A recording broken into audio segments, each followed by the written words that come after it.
Me. My name is Queen Brown Horridge. I am 70 years old, and I live at St. Helens Island, South Carolina. I was born on St. Helens Island. Okay. So now, when did you attend the Rosenwald School?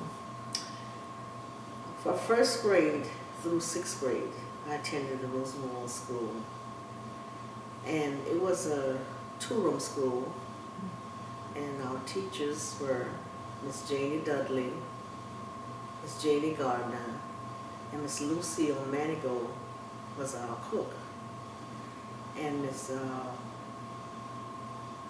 Robbie Wright. She was like the supervisor over those schools, because she would come sometime once a week or sometime once a month to see if everything was okay and see the needs for the teachers to work with the student. And we helped a lot in the kitchen also, because we were assigned duties to help prepare the meals, help to serve, help to clean. And we also got background for cleanliness, because each morning we had health check. They check our nails, they check our hair, and they just make sure that our clothes were neat on us and things like that. And then we had a religious program each morning. We would have devotional service. We would sing hymns, have prayer and scripture. And that's how we got started. And the big part about that was when we got there in the mornings, because see, sometimes we would ride this school bus that brought the children here at Penn, because we would walk, but the bus would take us if we were out there with our older brothers and sisters. They would take us and drop us off. And when we got there, see, the teachers weren't there because it was very early, so we would go and collect the woods and the chips and things like that and start the fire to heat the building up, wood stove, until the teachers came. And then there was an old man that lived across the street from the school, and his name was Philip Young. And one of his niece went to school with us. And sometimes we would go and get he was a very old man, and we would get his house fire started. He had a one-room house, and we would start the heat for him. Some mornings we had so much time on our hands, we would collect blackberries, in which we would go to the school, and some days we would prepare and make preserve. Oh, from the blackberries you Yes, picked? yes. We did a lot of things. It was a little candy store there, right next to the school, in which a man by the name of George Austin, he ran the candy store. But we weren't allowed to go to the candy store until after school. We couldn't go to the candy store during the day. And Mr. George Austin was 101. He died this week. Oh my goodness. Yes, but I remember Mr. George Austin. And in the afternoons, leaving school, we didn't have a bus or anything to take us. We had to walk. About how long did you walk? At least 2 miles. But it was nice because we were surrounded by water, and we would stop and play with fill the crabs. We played the marsh. We just had fun going home. And I remember an experience. My father just bought us some new shoes, and I walked in the mud and got the shoes all messed up, and I was afraid to tell them about it. So that night I wiped the shoes off and to get dried. I put it on the chimney fire on the coal, and the shoe mouth squinched up. Oh my goodness. But it was all fun. He told me, "You're going to wear it to school tomorrow. I don't care what it looks like, you're going to wear it to school." So I had to wear it to school. And sometimes we stopped and played marbles. We stopped and played hopscotch, all sorts of things in the road. It was dirt road. There was no paved road. And there wasn't a lot of traffic. So we just enjoyed our walk, going and coming, going and coming. Now, during the school day, what type of things did y'all learn in school? English, reading, writing, and arithmetic. And we often had programs. And the parents didn't have transportation to get to the school, so it was days that the schools were closed, and the teachers went to the home and talk to them about our progress in school. And then we all had a little garden, and the teachers would go and look at our little garden at home, and our parents would always tell us, make your bed and clean your room before you go to school, because if you take sick at school and when the teacher bring you home, I'm going to open your room door and say, this is what she left her room like this morning. So each morning we were very careful about cleaning our rooms before we go to school. And our learning experience was very high. And we enjoyed it because maybe we didn't have the nice types of books and like the children of today, but we really learned. We learned a lot from what we had. And those teachers, they were very important teachers. When you think about the teachers, are there any that stand out to you that was just a really good teacher? All of them. All of them. All of them. Why? What made them? They were so loving, and they were very patient with us.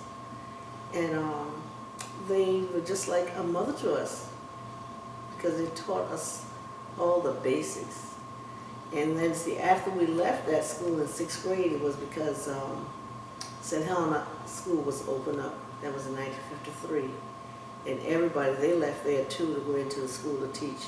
And we would see them every now and then, but we would always give them a hug and, you know, make them know that who we were. And up to a few years ago, I think Miss Jeannie Dudley was the last one to die. But we always kept in touch with her because she lived right on Lansdowne Road. And I know the family of all of them, so we still talk about them. It was St. Helena School that was run by the state? Yes. Okay. Mm-hmm. Did you feel like there was any difference once you got to that school? Oh, it was a large school with children. All the schools, all the rosenwald schools closed down. And even Penn School, no one came to Penn that year. So everybody went to St. Helena. And I went there in 7th grade. It was from 7th through 12th on one side. And then on the other side, it was 1st through 6th. And it was just seeing so many different people, so many teachers. And in 7th grade, we got a chance to move from one room to another. You know, you start changing classes. So it was a big difference. And all the books, and then we had experience to go to music class, things like that we didn't get at, well, we sang songs, but we didn't get a chance to play instruments and stuff at the Rosenwald School. And we had the experience of going to the big cafeteria to get meals. What were the meals like at Rosenwald School? Well, things like we had a lot of soup and sandwiches. Soup and sandwiches. And you didn't have a cafeteria or anything? No, we served right in the classroom. We had a kitchen that the food was prepared in, but then we took it to the classroom for the children. So did, in the Rosenwald School, do you feel like they taught you anything, like beyond academics, anything about life? Yes, because Mrs. Dudley, she was very strong person telling us about life itself. And she was one that traveled a lot. So she had a lot of experience to give to us. And on a daily basis, you know, they would just tell us about life and what to expect. Not just to just come there to read and write, but how to go out and do things. Do you feel personally invested in the Rosenwald School? Like, is it dear to you? Yes, it is very dear to me. Because when the Rosenwald School was sold, and then, I don't know, it was donated or what, but that's where the daycare is at Penn now. That's the Rosenwald School. Oh, so it's here on this ground? Yes, they remodeled it, and they use it as a daycare. So when they had the dedication, I went to see what it looked like inside and all that. So it's still a part of the island. How do you think the education then, or the school then, might be different from how schools are today? For one thing, the discipline today is, the children just don't listen today.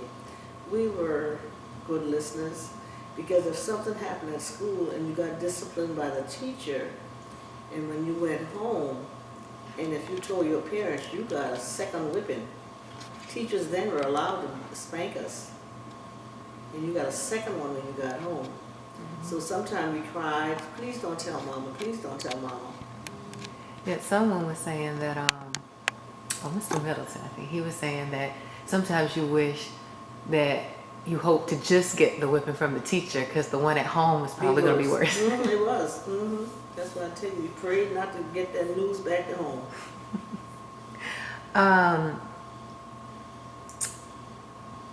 Let's see. If you had to pick the most important thing you learned in school, what would it have been? How to carry myself as a lady at the Rosenwald School. And what did they teach you about that? How to show respect for being a lady, how to take care of your body, cleanliness, and how to, just like they would always tell us, those boys, they'll look in your face and they'll play in your face, but then if something happened to you, they're gone and you're still there, but nobody look in your face. So they taught us a lot, especially as we got to 5th and 6th grade. Were there any activities that the students did that you remember fondly? Again, it makes me think about my mom remembers May Day celebrations really fondly and stuff. May Day was a big time for us. I remember one May, we didn't have transportation, and one May we were supposed to have our school closing program. We had May Day during the day.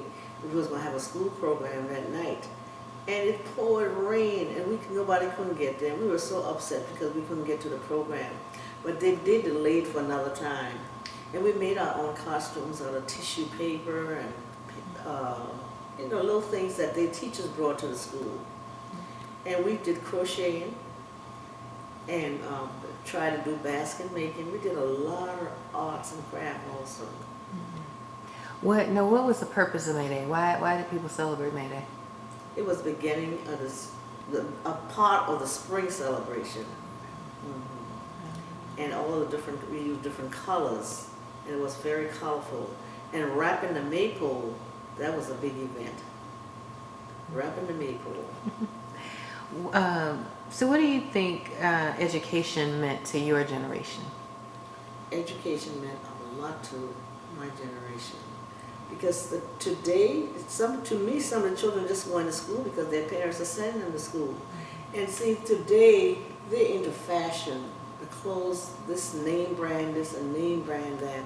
But we went to school with just our little simple, sometimes we made our own little skirts to wear to school with a hand needle. Oh my goodness, a hand needle. Oh, yes. Wow. We got a piece of material, we gathered the waistline, and then we took a band and fold that band over and put that band on the skirt and sew a little zipper in. We made a lot of things so we could wear to school. And so who taught you all how to do the sewing? Parents? Yeah, parents taught us that. So how do you think when you think about like I see the point of education as being like two things, of course to help that individual student or young person to be better, but it should also help the community, like, that it should have a broader benefit, that it's not just about them. Right. So how do you feel the education that y'all received in these schools down here in St. Helena, did it benefit the community anyway? At St. Helena? Once we went to St. Helena? Well, just on the island, just any of the schools that you attended. Yeah, during that time, see, it benefited the community because our parents didn't go very high in school. Some of them went to 2nd, 3rd, 4th grade, So they wanted their children to really get an education for the job benefits and things like that. And most of them were working then, but some of them were working on the farms. Some had got a chance to go to Paris Island to do the little job. So they wanted their children to learn, and they were really involved in the community to try to help the children to get an education.